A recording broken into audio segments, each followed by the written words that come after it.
Bible literature ministry అనుదిన ధ్యానములు April 28 అంశము వ్యర్థము వ్యర్థము వాక్యము ప్రసంగి 1వ అధ్యాయము 2వ వచనము వ్యర్థము వ్యర్థమని ప్రసంగి చెప్పుచున్నాడు.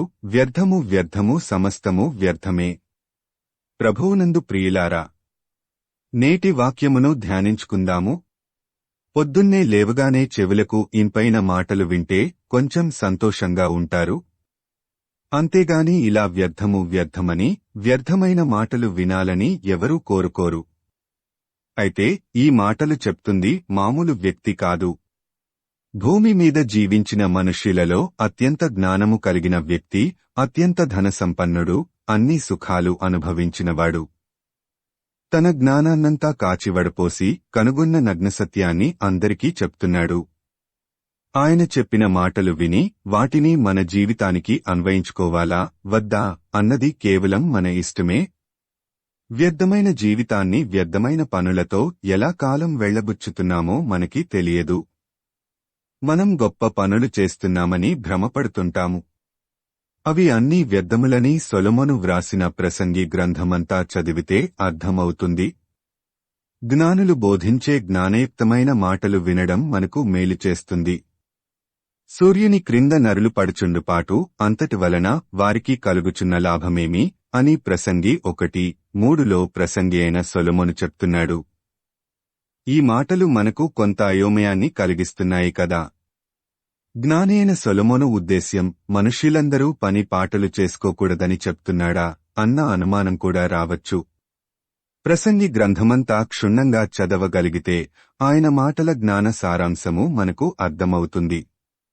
ప్రసంగి గ్రంథ ముగింపులో ఇదంతయు వినిన తరువాత తేలిన ఫలితార్థమిదే: దేవునియందు భయభక్తులు కలిగియుండి ఆయన కట్టడలననుసరించి నడుచుచుండవలెను, మానవకోటికి ఇదియే విధి అని ప్రసంగి 12:13లో ఆయన యొక్క ప్రసంగ సారాంశాన్ని ముగించాడు. ఆయన అనేక విషయాలను మనసు పెట్టి పరిశీలించినట్లు చెప్పాడు. మన జీవితంలో మనం చేసే పనుల గురించి మనసు పెట్టి ఆలోచించము. మనం చేసే చాలా పనులు గుడ్డెద్దు చేలో పడ్డట్లు ఉంటాయి. అన్యజనులు చేసినట్లు మనం కూడా చేస్తాము. జీవించడానికి అన్యజనులు పడే పాట్లనే మనం కూడా పడుతుంటాము. క్రైస్తవులకి అన్యజనులకి తేడా లేని జీవితం జీవిస్తుంటాము. అన్యజనులు చింతిస్తున్నట్లే మనం కూడా చింతిస్తుంటాము.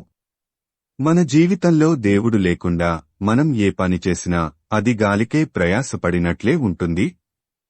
ఈ భూమి మీద తాత్కాలికమైన మనిషి జీవితానికి ఎంతో విలువనిచ్చుకొని గొప్పగా ఉండటం కోసం పడే పాట్లు దేవుని దృష్టిలో వ్యర్థములే. మనం ఎన్ని ప్రయత్నాలు చేసినా ఈ జీవితాన్ని ఏదో ఒకరోజు అర్ధాంతరంగా ముగించాల్సిందే. మనిషి పుట్టిన దగ్గర్నుండి చనిపోయే వరకు ఈ మధ్యకాలంలో దేవునియందు భయభక్తులు కలిగి జీవించేవారు తప్ప మిగిలినవారు జీవించడానికి పడే పాట్లన్నీ గాలికే ప్రయాసపడినట్లుగానే ఉంటాయి. కాబట్టి జీవిత సారాంశంలో తేలిన ఫలితార్థం ప్రకారం దేవునియందు భయభక్తులు కలిగియుండి ఆయన కట్టడలను అనుసరించి నడుచుకొనుచు దేవుడు మనకు అనుగ్రహించిన ఈ జీవితాన్ని వ్యర్థముగా కాక దేవునికి ఇష్టమైన జీవితము జీవిద్దాము. ప్రార్థించుకుందాము.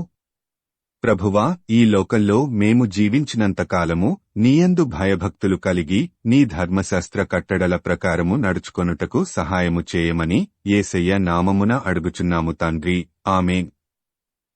ప్రభువునందు ప్రియులారా, మార్కు సువార్త 16వ అధ్యాయము 15వ వచనములో మీరు సర్వలోకమునకు వెళ్లి సర్వసృష్టికి సువార్త ప్రకటించుడి అని యేసు ప్రభువు చెప్పాడు.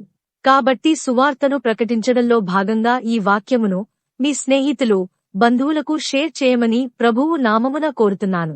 దేవుడు మిమ్మును దీవించునుగాక.